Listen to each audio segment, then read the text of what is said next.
کو پابند کرنے والی بات نہیں کہ خبردار گردن اٹھ جائے گی، نہ، بلکہ حضرت معاویہ چاہتے ہیں کہ میرے با یزید کی بیعت کر لی جائے، اس کے اندر بھی بعد کا ذکر ہے۔ تو اہل سنت کی کتابوں میں کہیں بھی آپ کو ایسی روایت نہیں ملے گی جس میں یہ ہو کہ حضرت معاویہ نے پابند کر دیا، بنا دیا، صرف مشورہ ہے، کوشش ہے، سمجھ آ رہی؟ اب آپ کے سامنے میں مفتی احمد یحییٰ نعیمی رحمۃ اللہ تعالیٰ علیہ کی یہ بات پیش کرتا ہوں، امیر معاویہ رضی اللہ تعالیٰ عنہ پر ایک نظر، اس کتاب میں اسی سوال کا جواب دیتے ہوئے یہ فرماتے ہیں، یہ تمام گفتگو آپ مفتی صاحب کا موقف سنیں، اور میں علماء اہل سنت کو بھی دعوت دیتا ہوں کہ اس موقف کے اندر حضرت معاویہ کا بھی دفاع ہے، حضرت امام حسین کا بھی دفاع ہے۔ حضرت معاویہ کا دفاع کس طرح کہ آپ نے زبردستی مسلط نہیں کیا، آپ نے کوشش کی ہے اور امت کو انتشار سے بچانے کے لیے۔ تو کہتے ہیں یہ تمام گفتگو اس صورت میں ہے کہ ہم امیر معاویہ کا یزید کو خلیفہ بنانا مان لیں۔ کہتے ہیں ورنہ حقیقت یہ ہے کہ تاریخی روایات سے صرف اتنا ثابت ہوتا ہے کہ امیر معاویہ نے یزید کے لیے لوگوں سے بیعت لینے کی کوشش کی، بنا نہیں دیا، یعنی تجویز پیش کی۔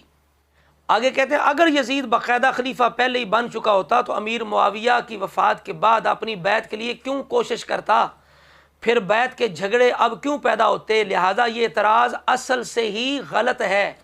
آپ نے کوشش کی، ابھی اہل کوفہ نے اطاعت قبول نہیں کی، اس لیے انہوں نے خطوں میں لکھا کہ ہم نے ابھی تک یزید کی بیعت نہیں کی، امام حسین آ جائیں۔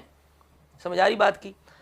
آپ جو مفتی صاحب نے بات کی اپنی طرف سے نہیں کی، اب تمہید کے اندر یہی بات موجود ہے، مفتی صاحب نے کی۔ عبدالشکور سالمی رحمۃ اللہ کہتے ہیں ان استخلاف معاویہ فی حق یزید لم یصح، کہ حضرت معاویہ کا یزید کو خلیفہ بنانا یہ صحیح نہیں ہے، یہ ثابت نہیں ہے کہ حضرت معاویہ نے یزید کو خلیفہ بنا دیا۔ اس کی دلیل کیا ہے؟ جو مفتی صاحب نے دلیل پیش کی وہی دلیل دے رہے ہیں کہ دلیل کیا ہے کہ حضرت معاویہ کا یزید کو خلیفہ بنا دینا ثابت نہیں۔ کہتے ہیں بدلیل انہ طلب البیعۃ عن عمرو بن العاص۔ آگے کیا فرماتے ہیں؟ کہتے ہیں وَلَوْ كَانَ اسْتَخْلَفَهُ لَكَانَ لَا يَحْتَاجُ إِلَى الْبَيْعَةِ، اگر وہ خلیفہ بن گیا ہوتا تو اسے بیعت لینے کی حاجت نہ ہوتی۔ آگے کہتے ہیں ثُمَّ بَيْعَةُ الصَّحَابَةِ وَالْمُسْلِمِينَ لَمْ يَتَّفِقْ عَلَى يَزِيدَ، یعنی صحابہ اکرام کا مسلمانوں کا یزید کی بیعت پر متفق ہو جانا یہ ثابت نہیں ہے، یعنی وہ متفق نہیں ہوئی۔ مثل عبداللہ ابن زبیر و محمد ابن حنفیہ والحسین ابن علی، جس طرح کہ عبداللہ بن زبیر ہیں، محمد بن حنفیہ ہیں، حسین بن علی ہیں۔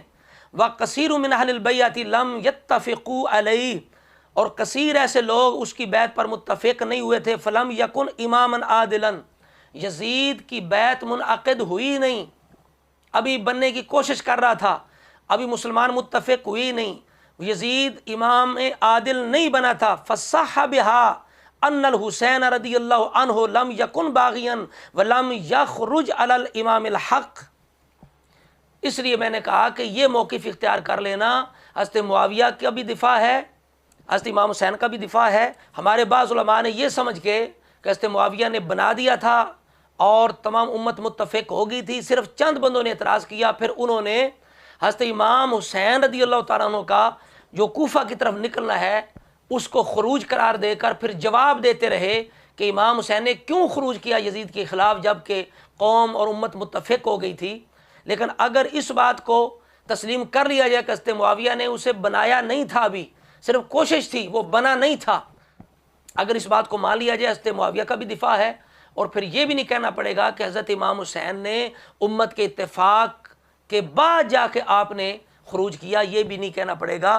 آگے دیکھو کس طرح عبدالشکور سالمی رحمۃ اللہ کہتے ہیں فَصَحَّ بِهَذَا أَنَّ الْحُسَيْنَ رضی اللہ تعالیٰ عنہ لم یکن باغیا، حضرت امام حسین باغی نہیں، ولم یخرج علی الامام الحق، انہوں نے کسی امام کے خلاف خروج نہیں کیا۔ جب یزید ابھی بنے نہیں، اس کی خلافت منعقد ہوئی نہیں، تو اب امام حسین اس لیے نکلے، جس طرح غلام سیدی صاحب نے بھی لکھا، انہوں نے لکھا کہ امام حسین خلافت راشدہ، خلافت علی منہاج النبوہ قائم کرنے کی کوشش کر رہے تھے، اس لیے آپ نے یزید کی بیعت نہیں کی، چونکہ ابھی بیعت مکمل نہیں ہوئی۔ پھر آپ نے جناب مدینہ چھوڑا، مکہ چھوڑا، بار کوفیوں نے جب خط لکھے تو آپ کی کوشش یہ تھی اگر واقعی یہ ساتھ دیں تو خلافت راشدہ قائم ہو جائے۔ اور یہاں یہ بھی ثابت ہوا کہ خلافت جو 30 سال ہے نا، 30 سال خلافت وہ حد نہیں ہے، وہ مخصوص خلافت کی بات ہے، ورنہ رسول اللہ کے ارشادات بخاری مسلم کے اندر ہے کہ 12 خلفاء ہوں گے، 12 خلفاء۔ تو امام حسین بھی جانتے تھے اس بات کو کہ اور بھی خلفاء ہیں، خلافت ابھی جاری رہے گی، تو امام حسین خلافت راشدہ الی منہاج النبوہ جو ہے وہ قائم کرنے کی کوشش کر رہے تھے۔ سمجھ آ رہی بات کی؟ تو لہٰذا امام حسین نے بالکل امت کے اتفاق کے بعد خروج نہیں کیا، جس طرح کہ توسی جو ہے رافضیوں کا، اس نے بھی اس سوال کا اسے بھی جواب دینا پڑا۔